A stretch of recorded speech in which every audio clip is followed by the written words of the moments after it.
What's up, everybody? Welcome to Full Draw Friday, number 74. This week, I was going to talk about shed hunting and some stuff you can learn from finding those sheds. But then I was scrolling through Facebook just before I started recording, and I saw this table that the MSU Deer Lab had posted, and I believe they did a podcast on the data that it was showing. But I found something else interesting that I don't think was initially their goal, but I think it shows something that we can all learn from and we can take into account aside from the point they were trying to make. So that's what I'm going to dive into here on this Full Draw Friday. It'll be a fairly short one like normal. That's what we normally do on Fridays, and then we'll get into the weekend. So here we go.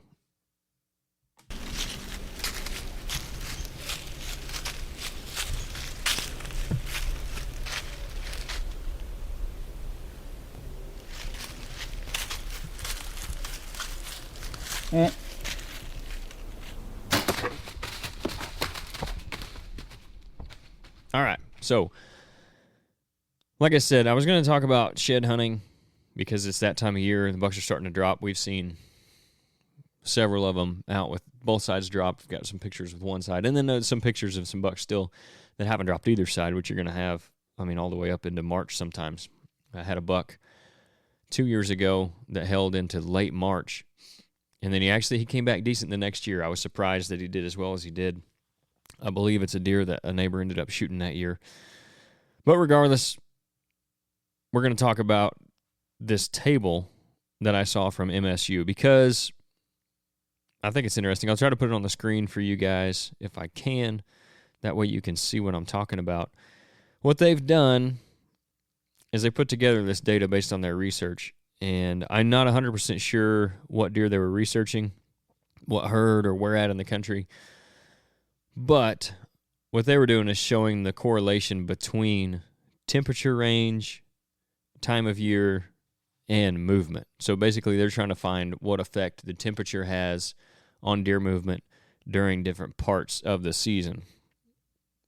The long and short of it is, the cooler it is, the more movement you're going to see. I think we kind of all knew that.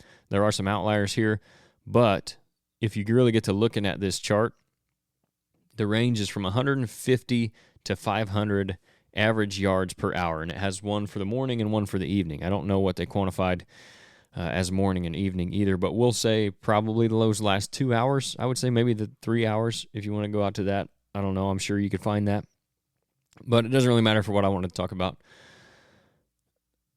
But it basically goes up in 50-yard increments in all of these temperature ranges, except for pre-rut in the morning. It's about 150 yards difference, and that's about the farthest you're going to see as far as separation between one temperature range to the other. So in pre-rut, this is showing that with the temperature between 20 and 32 degrees, average is almost 400 yards per hour, and then from 55 to 70 degrees, 250 yards per hour average. So that kind of gives you an idea of what you're looking at. So even on these, the differences are not. Most of them are within 50 to 100 yards per hour. Our partners at Flambeau Outdoors have some of the best solutions in the industry for your decoy and storage needs. They're focused on innovation that matters, and they build their products to last. They're probably most known for their whitetail, waterfowl, and turkey decoys, and that's for good reason. They've got a lot of quality options at great price points in each category. The Boss Buck is a personal favorite of mine in their whitetail line, and I've been throwing their Stormfront mallards in front of duck blinds for years now.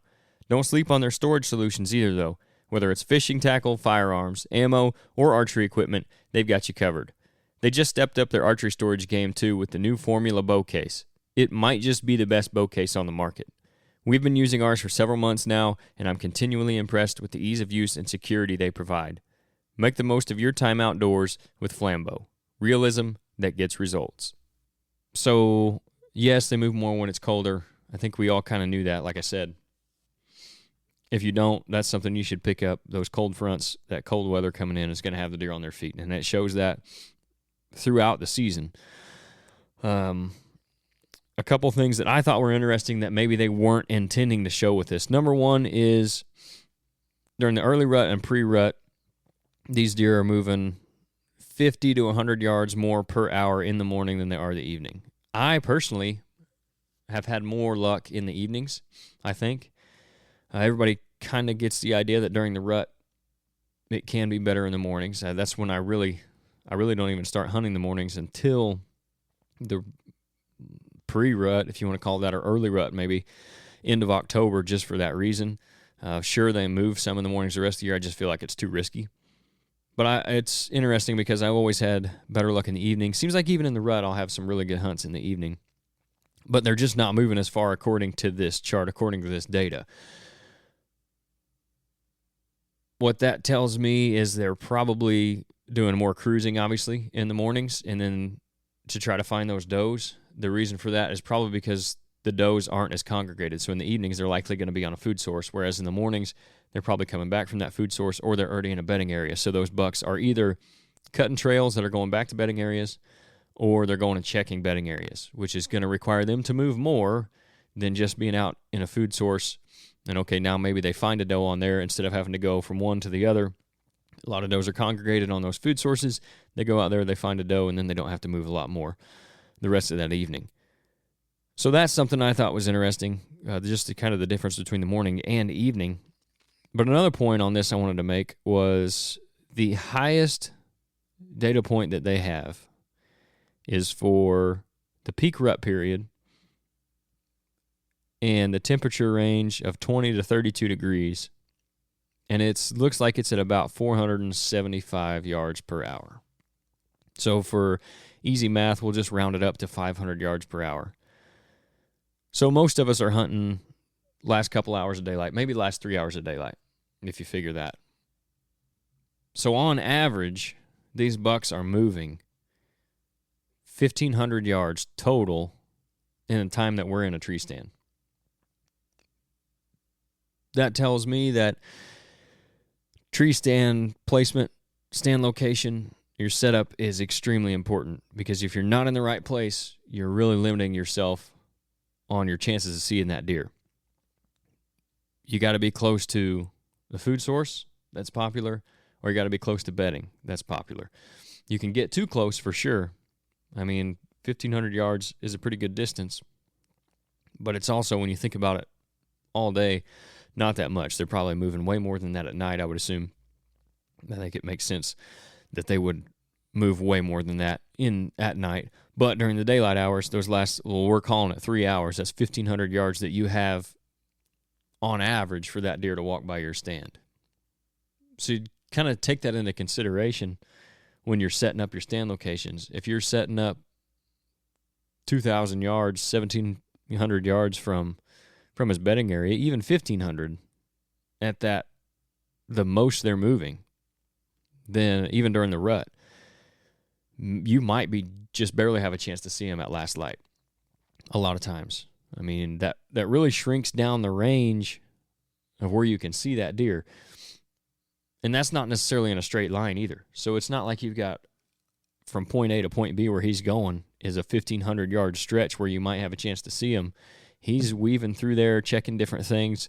So if he's making, if half of the movement of that 1,500 yards is back and forth versus from point A to point B, then now you're at 750 yards of a stretch where you might be able to get him. And then if you want to go a little farther here, let's look at outside of the rut. So it just holds that. It has post rut on here outside of the rut. They're both pretty similar. And this is in the morning. If you're like most hunters out there, at some point you've dreamed of having a piece of hunting ground to call your own. Maybe you finally decided to make those dreams a reality. If so, you need to talk to our guy, Rodney Hawkins. Rodney is a land specialist with Midwest Farm and Land. If you haven't heard of them, they aren't your average real estate company.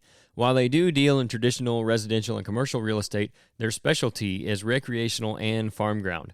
With agents like Rodney serving across the state of Illinois, no matter what you're looking for, they can find it. Even if you want to sell what you already have to upgrade, downgrade, reinvest, whatever, they've got you covered. For more information, you can contact Rodney at 618-925-3153, and he'll get you taken care of. On top of what he does for MFL, Rodney also has his own company called RG Outdoors.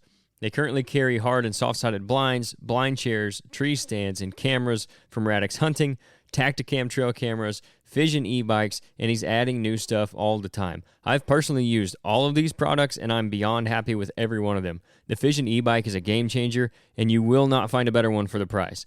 If you're interested in anything RG Outdoors has to offer, you can send them a message to their Facebook page, RG Outdoors, email them at rgoutdoors@yahoo.com, or again, just call Rodney directly at 618-925-3153. The highest one outside of the rut is just under 300 yards per hour.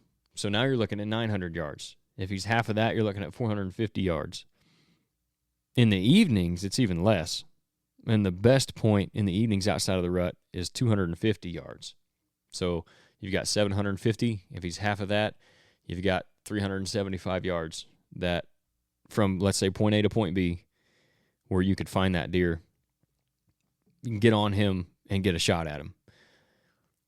So while they're kind of showing, obviously, the colder it gets, the more likely those deer are to move. And that's on the colder, those data points that were the highest ones were the colder weather. When you get into warmer weather, some of those are even lower than that. Let me just look here at evening average yards per hour outside of the rut. And this is most of the season, right? Because only a small portion of the season takes place in the rut.